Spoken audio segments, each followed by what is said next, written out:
أيها النبي والكوكب الدري يا أيها النبي والكوكب الدري أنت إمام الحضرة سلطانها الغيبي أنت إمام الحضرة.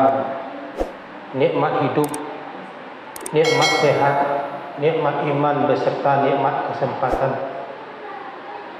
Sehingga dengan demikian alhamdulillah, dengan niat yang tulus dan ikhlas, kita hadirkan jiwa dan raga kita di rumah Allah yang kita cintai ini. Kita jadikan diri kita sebagai tamu Allah di saat yang berbahagia ini. Mudah-mudahan kehadiran kita saat ini membawa berkah, membawa rahmat dan membawa hidayah untuk kita di masa-masa yang akan datang, dalam rangka menghabiskan sisa-sisa umur yang masih dekat Allah kepada kita. Amin ya rabbal alamin. Kemudian dari itu salawat beserta salam tidak lupa pula kita doakan kepada Allah Subhanahu wa taala, semoga tercurah kepada arwah junjungan kita Nabi besar Muhammad sallallahu alaihi wasallam dengan lafaz Allahumma shalli ala sayyidina Muhammad wa ala ali sayyidina Muhammad, yang telah bersusah payah umat manusia dari alam kejahilan kepada alam yang mendapat petunjuk yang adanya. Bapak-bapak, saudara-saudara kaum muslimin sidang jamaah Jumat yang dimuliakan Allah.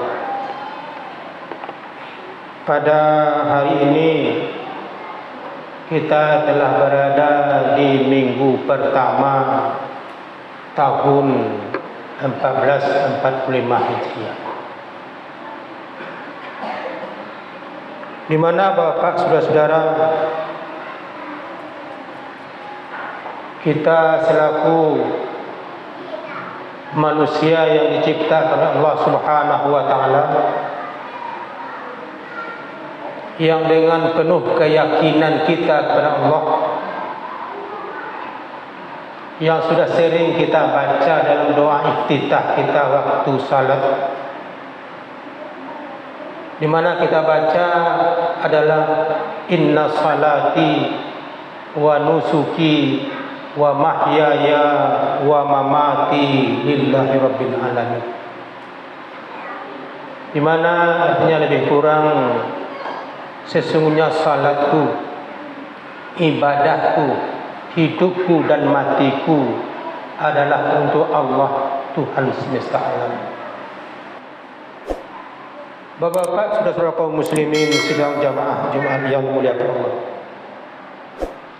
kalaulah sekiranya kita meyakini hal yang demikian dengan keyakinan yang penuh dan lubuk hati yang dalam ini,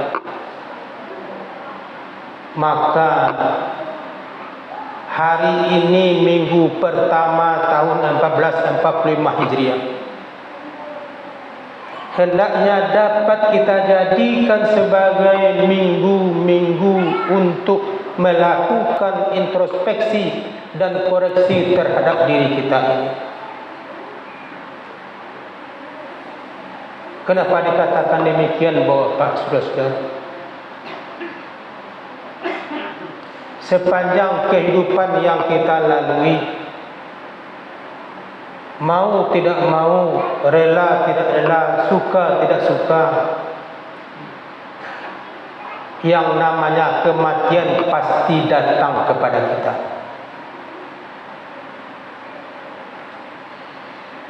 Bagaimanapun keadaan kita, apakah kita seorang pejabat, kalau mati itu datang tidak bisa dihalangi dengan jabatan yang kita pegang. Andai kata kita seorang yang kaya raya, kematian itu tidak bisa kita tolak dengan kekayaan yang ada pada kita. Dalam arti kata, kita sogok malaikat maut itu supaya menunda kematian kita tidak akan bisa, Bapak. Andai kata kita seorang dokter ahli penyakit dalam umpamanya, dokter spesialis dengan kecanggihan dan dengan ketinggian ilmu yang ada pada kita, kita tahan diri kita ini supaya tidak mati dengan ilmu kita ini, maka Allah juga tidak akan menerima ketahanan dan kesanggupan kita untuk menahan kematian itu, Bapak. Dalam hal ini pepatah atau pantun orang-orang tua kita yang perlu mengatakan,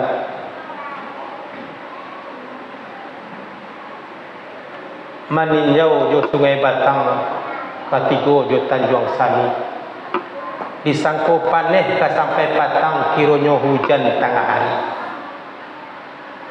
Artinya Bapak saudara-saudara, mentang-mentang kita sehat, segar, bugar, makan lama, lalu bakaruh buang air lasuh kaidi selamonyo luntan tu lagi. Baru tadi Bapak saudara saya menerima WA dari rekan saya yang saya komplek dengan saya tinggal di asrama di komplek Mega Permai Kayu Kale. Seorang pemuda umur 23 tahun meninggal dunia tanpa sakit. Tidak ada terasa sakit seperti Allah. Hanya sekedar sakit perut, sakit paru seketik senyum Pak saudara. Ditambah terasa panyang-panyang. Pada adat dan pada menurut logika kita tidak akan mati ya. Tapi kalau Allah berkehendak, kalau mati kata Allah itu tetap akan bisa mati, tidak bisa ditolak. Justru itu menjadi iktibar bagi kita Bapak saudara. Jangan disangku panen sampai patang kironyo hujan tangan. Jangan disangku hidup sampai gaib kironyo lah mudo baru. Padi itulah rabah. Allah memanggil kita. Untuk itu Bapak saudara kaum muslimin sidang jamaah Jumat yang dimuliakan Allah, agar kita tidak larut dengan keindahan dan kemegahan dunia yang sifatnya sementara ini, dengan kekayaan dan kesenangan yang kita miliki di atas dunia ini, agar kita jangan larut, agar kita jangan hanyut. 14 abad yang silam Allah sudah mengingatkan kepada kita dengan melalui perantaraan malaikat dan Nabi besar kita Muhammad sallallahu alaihi wasallam. Apa kata Allah? Ya ayyuhallazina amanu taqullah. Wahai orang-orang yang beriman, bertakwalah kepada Allah. Wal tanzur nafsum ma qaddamat liwad. Hendaklah masing-masing diri, masing-masing individu, masing-masing jiwa apa adalah untuk memperhatikan diri kita ini. Kenapa Bapak saudara? Apakah jalan kehidupan kita baik atau buruk di masa yang akan datang? Dunia inilah yang menentukannya. Justru itu Allah katakan, innallaha la yughayyiru ma biqaumin hatta yughayyiru ma bi anfusihim. Allah tidak akan merubah nasib dan keadaan seseorang, suatu kaum, kalau dia tidak berusaha untuk merubahnya. Untuk itu Bapak saudara kaum muslimin sidang jamaah Jumat yang dimuliakan Allah, dalam hidup dan kehidupan kita yang tidak bisa terlepas daripada kita dalam rangka melakukan dan meningkatkan serta meraih kebaikan-kebaikan di sisi Allah dan di sisi manusia, ada dua hal yang harus kita lakukan. Yang pertama, hablum minallah secara vertikal. Yang kedua, hablum minannas secara horizontal. Bapak-bapak saudara kaum muslimin sidang jamaah Jumat yang dimuliakan Allah, kita jelaskan yang pertama, hablum minallah secara vertikal hubungan dengan Allah. Kita diberi Allah nikmat sehat, kita diberi Allah nikmat hidup, kita diberi Allah nikmat harta, nikmat segala macamnya. Apakah Allah ada meminta balasan kepada kita? Tidak ada Allah itu minta balas. Istilahnya kita di dunia ini, kalau berhutang budi, bayar dengan budi. Allah berbuat baik kepada kita, apakah Allah minta kita supaya dituntut untuk berbuat baik kepada beliau? Bukan. Hanya kesadaran kita. Sadarkah diri kita atau tidak sadar menerima rahmat dan nikmat Allah? Andai kata kita sadar kita menerima rahmat dan nikmat Allah, la in syakartum la azidannakum, bersyukurlah kepadaku, kata Allah, akan kutambah nikmatku itu yang ada padamu. Wala in kafartum inna azabillahi syadid, jika kamu tidak bersyukur, tunggu azabku yang pedih, kata Allah. Syukur kita kepada Allah, hablum minallah. Kita adakanlah hendaknya hubungan kita dengan Allah. Ibarat kita, Bapak Saudara, memegang handphone ini, kalau nomornya tidak pas kita tekan, tidak pas nomornya kita tekan, Bapak Saudara, tidak akan sampai ke yang kita tuju doh. Baik tuju dengan Allah, adakah nomor kita komunikasi dengan Allah? Ada. Berapa nomornya? 244344, itu nomor kita dengan Allah. 24434. Apabila nomor yang 5 ini kita tekan, yang pertama angka 2, yang kedua angka 4, yang ketiga angka 4, yang keempat angka 3, yang kelima angka 4.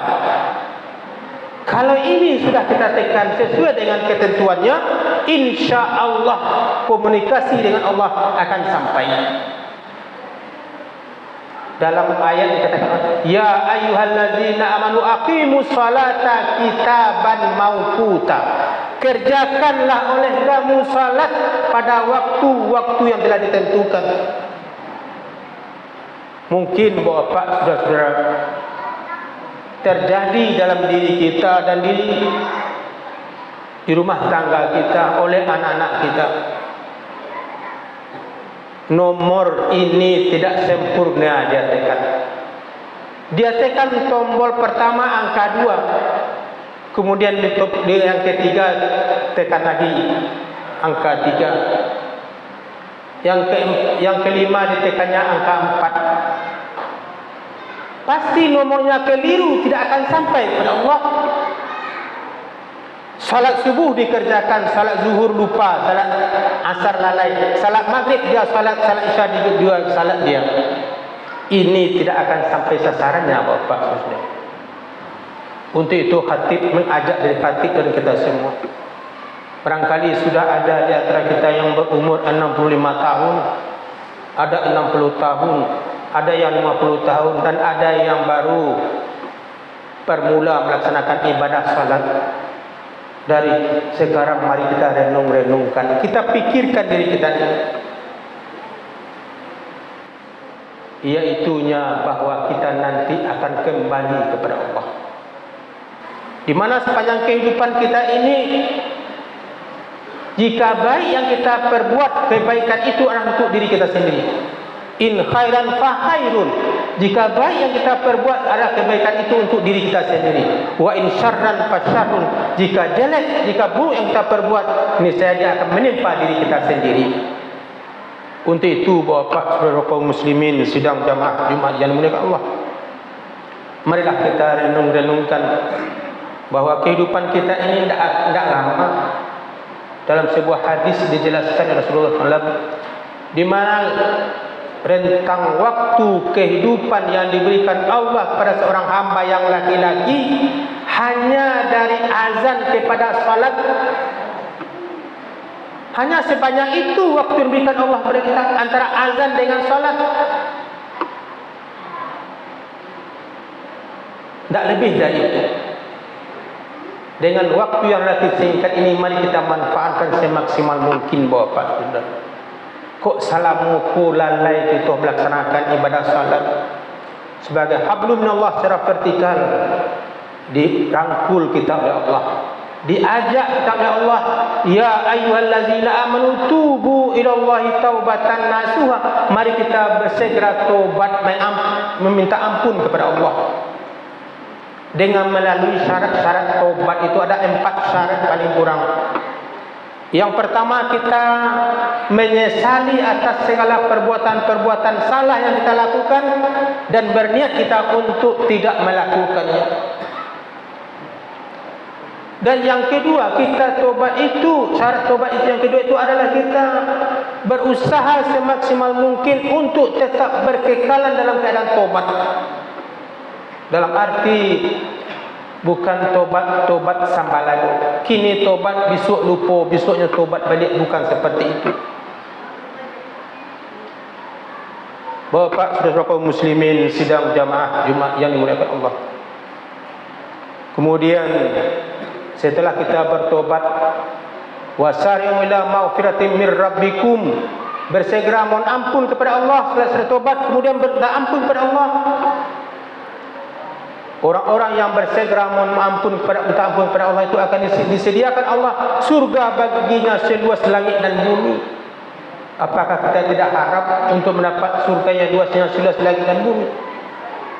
Dalam arti kata Bapak, setelah kita tobat kepada Allah, perbanyaklah minta ampun, beristighfar, astaghfirullahalazim allazi la ilaha illa huwal hayyul qayyum wa atubu ilaih. Banyaklah mengucapkan itu. Kapankah waktu-waktu yang afdal, yang lebih baik? Di antaranya kata Rasulullah, waktu yang lebih baik mengucapkan istighfar itu setelah selesai melaksanakan ibadah salat. Kemudian di waktu kita melaksanakan salat sunat tahajud dan lain-lain sebagainya. Maka itu Bapak saudara-saudara, khatib mengajak dan khatibkan kita semua. Banyak kejadian di tengah-tengah masyarakat kita, entah kerana dorongan pekerjaan yang belum selesai, entah mengejar waktu untuk mengerjakan pekerjaan yang lain-lain. Salam kanan, salam kiri, dia langsung berdiri. Padahal di ayat lain Allah juga menegaskan kepada kita, apabila kamu telah selesai melaksanakan ibadah salat, fa iza qadaytumus shalah fastaghfiruh, maka minta ampunlah kepada Allah dengan mengucapkan kalimat istighfar sebanyak-banyaknya. Bukan salam kanan salam kiri kita langsung pergi berjalan, bukan seperti itu. Minta ampun kepada Allah, kemudian serahkan salat kita itu kepada Allah, timbang terima kita dengan Allah dulu. Itulah doanya kita baca, Allahumma rabbana taqabbal minna salatana wa du'aana wa niyatana wa hajatana wa jami'a ibadatana ya Allah ya arhamar rahimin. Insyaallah Bapak saudara, hablum minallah kita akan selesai, akan beres dan diterima oleh Allah SWT apapun hajat kita. Yang kedua, hablum minan nas, di mana kita selaku manusia makhluk sosial yang tidak terlepas kita hidup bergaul dengan masyarakat, di mana kita yakin bahwa sepanjang kehidupan kita ini tidak akan bisa kita menyelesaikan sendiri saja. Sehebatnya kita, sekuatnya kita, sekayanya kita, apabila terjadi suatu hal, kejadian, pasti kita tidak akan bisa menyelesaikan sendirian. Keluarga kita pun juga tidak bisa menyelesaikan. Di antaranya Bapak saudara, andai kata terjadilah kekurangan jiwa di rumah tangga kita, mati salah seorang keluarga kita, anak kita, suami kita, istri kita, segala macamnya, pasti di antara kita yang mendapat musibah kekurangan jiwa itu tidak akan mampu berbuat, tidak akan mampu menyelesaikannya. Pasti kita meminta uluran bantuan dari jiran dan tetangga kita. Pasti kita membutuhkan bantuan dari kawan-kawan kita. Maka untuk itu Rasulullah di jauh-jauh hari 14 abad yang silam sudah digambarkan oleh Rasulullah, man kana yu'minu billahi wal yawmil akhir falyakum jarahu. Barang siapa yang beriman kepada Allah dan hari akhirat, hendaklah dia memuliakan tetangganya. Ini bapak saudara sering kejadian. Tetangganya itu berlebih darinya sedikit. Dahulunya punya motor, sekarang sudah punya mobil. Dulunya mobilnya Avanza, sekarang sudah Fortuner. Maka timbul dalam jiwanya, bahasa kita sehari-hari, angek lo tadah pada galek. Ayam nan batalua, inyolon nan kasak kusuk. Orang nan madape, orang yang berubah. Keadaannya dia yang gelisah. Apa yang salah? Apa yang rusak? Yang rusak tak lain dan tak bukan adalah hatinya. Untuk itu bapak saudara, agar baik hubungan kita dengan jiran dan tetangga kita, perbaiki hati kita. Inna fil jasadi mudghah, iza salat salan nas, iza fasadatan nas. Dalam suatu tubuh manusia terdapat segumpal daging. Apabila segumpal itu baik, baik manusianya. Apabila segumpal itu rusak, maka hancur binasa manusia itu. Ala wahya qalbu, yang segumpal itu adalah hati kita. Untuk itu bapak saudara, dalam rangka hablum minan nas, jagalah hati kita. Karena hati itu adalah lentera dalam kehidupan kita. Hati busuk, hati bakare, hati baulek tidak akan bisa diterima hidup di tengah-tengah masyarakat. Tapi kalau hati yang mutmainnah, hati yang terpimpin, hati yang terarah dalam ajaran agama kita, insya Allah akan terjadi di mana bumi dipijak, pasti di situ langit akan dijunjung. Di mana dia berada, pasti dia menyesuaikan dirinya dengan lingkungan. Jangankan diharap bapak saudara, di mana kita berada, lingkungan itu akan menyesuaikan dengan kita. Tapi kita yang harus menyesuaikan dengan lingkungan itu sendiri. Walaupun pangkat kita tinggi, harta kita banyak, lingkungan harus menyesuaikan dengan kita, tidak akan ketemu. Justru hanya kita yang menyesuaikan dengan lingkungan kita. Dalam hati bapak saudara, ho ado kejadian malang sakijok mato, mujur sepanjang hari, sakit sama kita ubek, rusuh sama kita pujuk. Anekta itu yang kita lakukan, insya Allah akan selamat kita hidup di atas dunia ini.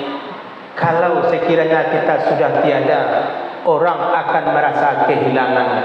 Andai kata kita berbuat sebaliknya, andai kata kita sudah tiada, orang akan memakan kemenyan sebesar-besarnya. Mudah-mudahan hal yang demikian tidak terjadi pada kita, dan terwujudlah hendaknya dalam kehidupan kita sesuai dengan doa kita sesudah salat.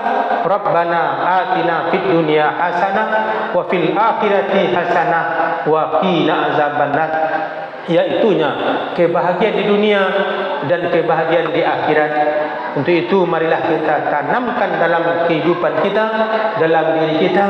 Kata orang tua-tua kata tempo dulu, saciuk nan bak ayam, sadan ciang nan bak basi, kabuki sama manaki gitu, kalurah sama manurun gitu. Mudah-mudahan akan lahirlah hidup yang sakinah mawaddah di rumah tangga, hidup di kampung halaman, baldatun taibatun warakul ghafur, hendaknya faktabur ya ulil absar la'allakum tatafakkarun. Ya Nabi